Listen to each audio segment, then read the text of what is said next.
반갑습니다. 창단거울입니다. 이번 시간에는 신체학대에 대해서 알아볼 텐데요. 그 전에 아동학대가 무엇인지 그 개념에 대해서 먼저 짚어보겠습니다. 아동학대란 성인이 18세 이하의 아동에게 건강, 복지, 발달을 저해할 수 있는 신체적, 정서적, 성적으로 가혹행위를 하는 것과 유기하거나 방임하는 것을 말합니다. 아동이라고 하면 보통 초등학교 다니는 아이들 말하잖아요. 그런데 아동복지법에서는 18세 이하의 모든 아이들을 아동이라고 하고 있습니다.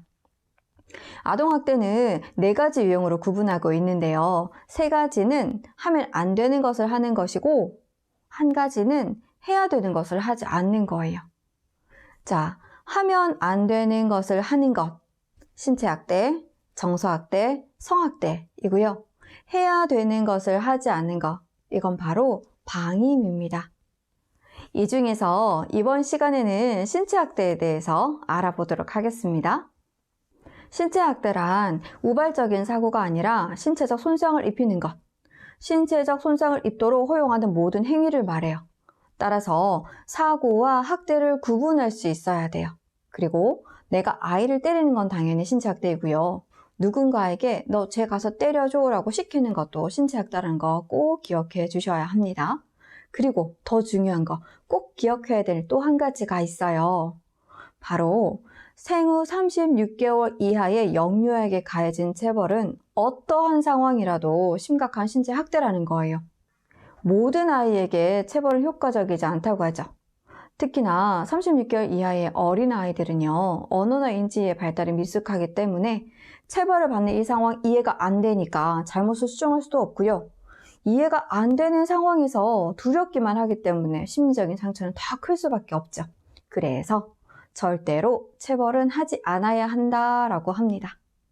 자, 그런데 36개월 이하 체벌은 학대라는 사실이 조금 잘못 전달이 되면서 훈육은 36개월 이후에 해야 한다고 알고 계신 부모님 엄청 많으세요. 이건 체벌과 훈육을 동일한 개념으로 이해하고 있어 생긴 오류라고 할 수 있는데요. 자, 그럼 체벌이 무엇인지 훈육이 무엇인지 구분은 할 수 있어야겠죠. 자, 체벌은요, 아이가 잘못을 했을 때 벌을 준다는 의미가 강해요. 반대로 훈육은 아이가 잘못을 했을 때 제대로 할 수 있게 가르친다 이런 뜻이에요. 반드시 다른 개념이라는 걸 알고 계셔야 합니다. 자, 그럼 훈육은 몇 살부터 해야 하는지 궁금해지시죠? 자, 훈육은요, 태어나는 순간부터 하는 거예요. 뭐라고? 아기가 뭘 한다고 훈육을 한다는 거야? 라고 생각되시죠? 자, 같이 한번 생각해 볼게요. 돌쟁이 아기가 있어요. 근데 돌쟁이 아기가 밤 늦게까지 안 자고 보채고 난리가 났어요. 그럼 부모님은 그냥 두시나요? 아니죠, 아니죠.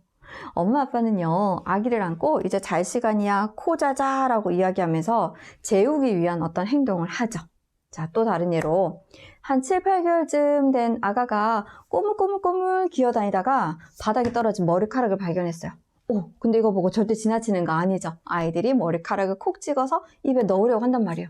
이때 엄마 아빠가 뭘 하냐, 지지 하고 머리카락을 입에 넣지 않도록 치워주시죠. 맞아요.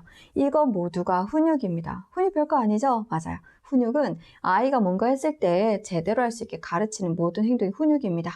따라서 체벌과 훈육을 당연히 잘 구분해 주시고 훈육은 태어나는 순간부터 한다는 거 꼭 기억해 주시면 좋겠습니다. 자, 그럼 지금부터는 어떤 행위가 신체학대인지 조금 더 구체적으로 알아보도록 할게요. 첫 번째, 물건을 던지는 행위, 물건을 사용하여 때리는 행위. 네, 충분히 이해가 되시죠? 두 번째, 떠밀고 움켜잡는 행위. 정말? 이런 부모님들 많으실 거예요. 왜냐하면 이런 행동들은 가정에서도 흔히 일어나고 있거든요. 언제 있느냐고요? 자, 엄마 아빠가 빨리 늦었다고 가자고 하는데 애들 안 갈 때, 이럴 때 재촉할 때 집에 가야 하는데 아이가 꿋꿋하게 장난감 매장 앞에 서가지고 사달라고 뗐을 때 어때요? 이럴 때 우리 아이들을 집에 가자고 하면서 팔을 낚아채거나 살짝 등을 밀거나 그런 것 좀 한 번쯤 해보셨을 텐데요. 자, 이런 것들 엄밀히 따지면 신체학대에 속하니까 가급적 아이와 대화로 상황을 잘 풀어주시길 바랍니다. 자, 세 번째는요, 발로 차거나 물어뜯고 주먹으로 치는 행위. 네 번째, 두들겨 패는 행위. 5번째, 반복적으로 꼬집는 행위, 핥기는 행위. 6번째, 몸을 거꾸로 매다는 행위. 어때요? 그냥 듣기만 해도 그렇지, 저게 학대지, 맞지라고 생각되죠?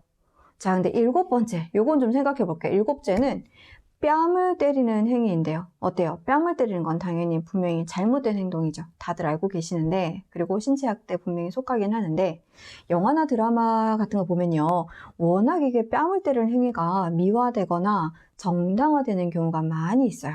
그래서 좋지 않다는 거, 나쁘다는 거 반드시 알고는 있으나, 나도 한번 해보고 싶다라고 생각하는 아이들이 의외로 많습니다. 자, 가정에서 이런 잘못된 행동을 하지 않는 것도 중요하지만, 매체를 통해서 이러한 상황에 자주 노출되어 무감각해지거나 해보고 싶다는 생각이 들지 않도록 지도해 주시는 것도 아주 중요하답니다. 꼭 기억해 주세요.